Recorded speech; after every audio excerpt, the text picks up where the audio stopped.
પારડીના પલસાણામાં માનવતા શરમાઈ 4 થી 5 અબોલ પશુઓ પર અજાણ્યા નરાધમોનો એસિડ અટેક। પીઠ અને પેટના ભાગેથી ચામડા ઉખડી લોહીલુહાણ થયા। પારડી તાલુકાના પલસાણા ગામે રખડતા મૂંગા પશુઓ પર અત્યંત ક્રૂર અને અમાનવીય એસિડ અટેકની ઘટના સામે આવતા સમગ્ર પંથકમાં ચકચાર મચી ગઈ છે અને ગૌપ્રેમીઓમાં ભારે આક્રોશ ફાટી નીકળ્યો છે।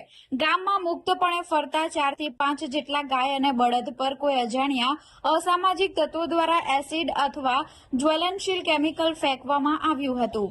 આ બર્બર કૃત્યના કારણે પશુઓનું શરીર ગંભીર રીતે દાઝી ગયું છે। પીઠ પેટ પરથી આખી ચામડી ઉખડી ગઈ છે અને લોહી વહી રહ્યું છે।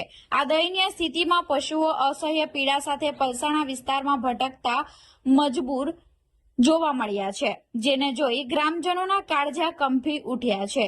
સોશિયલ મીડિયા પર આ ઘટનાના ઘેરા પ્રત્યાઘાતો પડી રહ્યા છે।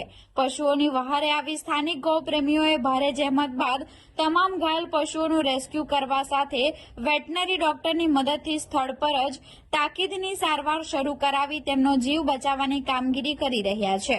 આ ઘટનાથી સ્થાનિકો અને જીવદયા પ્રેમીઓમાં ભારે રોષ છે। રખડતા પશુઓની સુરક્ષા સામે મોટા સવાલો ઉભા થયા છે। ગ્રામજનોની ઉગ્ર માંગ છે કે પારડી પોલીસ આ મામલે તાત્કાલિક તપાસ હાથ ધરે, આસપાસના સીસીટીવી ફૂટેજ ચકાસી નરાધમોને શોધી કાઢે અને તેમની સામે એવી કડક કાયદેસરની કાર્યવાહી કરે જેથી ભવિષ્યમાં કોઈ આવું પાપ કરતા ધ્રુજી ઉઠે।